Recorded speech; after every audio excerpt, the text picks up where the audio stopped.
ശ്രദ്ധിക്കേണ്ട നസ്രിയ എന്ന് ഫഹദ് ഫാസിൽ ഏറ്റവും കൂടുതൽ പറയാറുള്ളത് എന്ത് കാര്യത്തിനാണ്? വണ്ടി ഓടിക്കുമ്പോ സ്പീഡ് ശ്രദ്ധിക്കണം എന്ന് പറയാറുണ്ട് ഇടയ്ക്കിടയ്ക്ക്. ഇന്ന് ഞാൻ എത്ര ഇവളാ ഓടിച്ചത് ഇങ്ങോട്ടുള്ള. എന്നിട്ട് ബേസിൽ എലിയെ വിളിക്കുക, എലി ഞാൻ ഇവളാ വണ്ടി ഓടിക്കുന്ന എനിക്ക് തോന്നുന്നില്ല. അതില് ബേസിലുണ്ടായിരുന്നോ ജീവാഗൻ? ആണോ? അതാണോ ചീറിപ്പഞ്ഞു വന്നത്? അതെ, ടയർ നിരത്തി തൊടാതെന്ന്. ലെഫ്റ്റ് സൈഡിലിരുന്ന് അപ്പൊ ഞാൻ ആ വണ്ടി കയറിയിരുന്നപ്പോ മറ്റേ ജീവാഗനില് കണ്ടക്ടർ ഉണ്ടാവുമെന്ന് ഞാൻ പ്രതീക്ഷിച്ചില്ല. ഇങ്ങോട്ട് തിരികെ പോകുമ്പോ നീ ബൂട്ടിലിരുന്നാ ഗുഡ് ഡ്രൈവർ. എന്നിട്ട് എല്ലാ സ്ഥലത്തുനിന്നും ഡ്രൈവർ വണ്ടി എടുക്കൂന്ന് പറഞ്ഞു വന്നോണ്ടിരിക്കുക. നസ്രിയ ഗുഡ് ഡ്രൈവർ, നല്ല ഡ്രൈവർ, നല്ല ഡ്രൈവർ. കോൺഫിഡൻസ് ഉണ്ട്.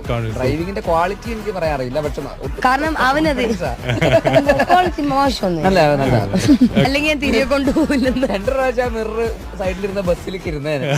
ബസ്സിൽ സ്കൂൾ പിള്ളേരുടെ